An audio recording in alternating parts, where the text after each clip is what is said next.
ಬೆಂಗಳೂರಿನ Amruthahalli gang rape ಪ್ರಕರಣ ಈಗ ಕೇವಲ ಅತ್ಯಾಚಾರಕ್ಕೆ ಸೀಮಿತವಾಗಿಲ್ಲ. ಇದರ ಹಿಂದೆ ಅಡಗಿದೆ ಮೈ ನಡುಗಿಸುವ ಶುಗರ್ ಡ್ಯಾಡಿ ಮತ್ತು ಶುಗರ್ ಬೇಬಿ ಹನಿ ಟ್ರ್ಯಾಪ್ ದಂಧೆ. ಆರೋಪಿ ನಿಖಿಲ್ ಬಲೆಗೆ ಬಿದ್ದಿದ್ರು ಪೊಲೀಸರ ಜೊತೆ ಕಳ್ಳಾಟ ಆಡ್ತಿದ್ದಾನೆ. ಯಾರನ್ನೋ ರಕ್ಷಿಸಲು ಮೊಬೈಲ್ ಮರೆಮಾಚ್ತಿದ್ದಾನೆ ಎಂಬ ಅನುಮಾನ ಕಾಡ್ತಿದೆ.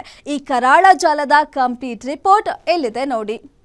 ಹೌದು, ಅಮೃತಹಳ್ಳಿ ಗ್ಯಾಂಗ್ ರೇಪ್ ಕೇಸ್ನ ಪ್ರಮುಖ ಆರೋಪಿ ನಿಖಿಲ್ ಈಗ ಪೊಲೀಸರಿಗೆ ಚಳ್ಳೆ ಹಣ್ಣು ತಿನ್ನಿಸ್ತಾ ಇದ್ದಾನೆ. ಈ ಪ್ರಕರಣದಲ್ಲಿ ಮೊಬೈಲ್ ಅನ್ನೋದು ಅತ್ಯಂತ ಪ್ರಮುಖ ಸಾಕ್ಷಿ. ಆದ್ರೆ ನಿಖಿಲ್ ಮಾತ್ರ ನನ್ನ ಮೊಬೈಲ್ ರಿಪೇರಿಗೆ ಕೊಟ್ಟಿದ್ದೀನಿ ಅಂತ ಕಟ್ಟುಕತೆ ಹೇಳ್ತಿದ್ದಾನೆ. ಅಸಲಿಗೆ ಈತ ಅರೆಸ್ಟ್ ಆಗೋ ಮುನ್ನವೇ ಮಲ್ಲೇಶ್ವರಂ ಠಾಣೆಯಲ್ಲಿ ಸಂತ್ರಸ್ತೆ ವಿರುದ್ಧವೇ ಬ್ಲಾಕ್ ಮೇಲ್ ದೂರು ನೀಡಿದ್ದ ಅನ್ನೋದು ಈಗ ಬಯಲಾಗಿದೆ. ಮೊಬೈಲ್ ಸಿಕ್ಕರೆ ಈತನ ಅಸಲಿ ಮುಖವಾಡ ಕಳಚಿ ಬೀಳಲಿದೆ. ಬೆಚ್ಚಿ ಬೀಳಿಸುವ ಕೋಡ್ ವರ್ಡ್ಗಳ ರಹಸ್ಯ ಬಯಲು. ಶುಗರ್ ಡ್ಯಾಡಿಗಳಿಗೆ ಶುಗರ್ ಬೇಬಿಗಳೇ ಟಾರ್ಗೆಟ್. ತನಿಖೆ ನಡೆಸ್ತಾ ಇರೋ ಅಧಿಕಾರಿಗಳಿಗೆ ಶಾಕ್ ನೀಡೋ ವಿಚಾರ ಅಂತಂದ್ರೆ ಇಲ್ಲಿ ಬಳಕೆಯಾಗ್ತಾ ಇದ್ದ ಆಘಾತಕಾರಿ ಕೋಡ್ ವರ್ಡ್ಗಳು ಪತ್ತೆಯಾಗಿದೆ.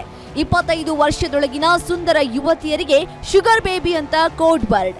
45 ವರ್ಷ ಮೇಲ್ಪಟ್ಟ ಪ್ರಭಾವಿ ಉದ್ಯಮಿಗಳು ಮತ್ತು ಅಧಿಕಾರಿಗಳಿಗೆ ನೀಡಿದ್ದ ಶುಗರ್ ಡ್ಯಾಡಿ ಎಂದು ಹೆಸರಿಟ್ಟಿದ್ರು. ಜಕ್ಕೂರು ವಿಲ್ಲಾವೇ ಇವರ ಅಡ್ಡ ಆಗಿತ್ತು. ಮೊದಲು ಅನ್ಯ ರಾಜ್ಯದ ಯುವಕರಿಗೆ ಹಣ ಕೊಟ್ಟು ಯುವತಿಯರನ್ನ ಹೈಫೈ ಪಾರ್ಟಿಗೆ ಕರೆತರಲಾಗ್ತಾ ಇತ್ತು. ಆಮೇಲೆ ಶುರುವಾಗ್ತಾ ಇತ್ತು ಅಸಲಿ ಆಟ.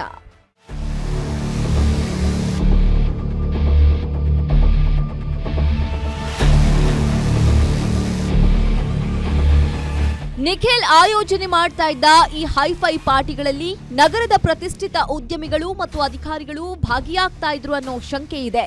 ಯುವತಿಯರು ಒಪ್ಪದಿದ್ರೆ ಮದ್ಯಪಾನ ಮಾಡಿಸಿ ಅವರ ಖಾಸಗಿ ಫೋಟೋ ಮತ್ತು ವಿಡಿಯೋ ತೆಗೆದು ಬ್ಲಾಕ್ ಮೇಲ್ ಮಾಡಲಾಗ್ತಾ ಇತ್ತು.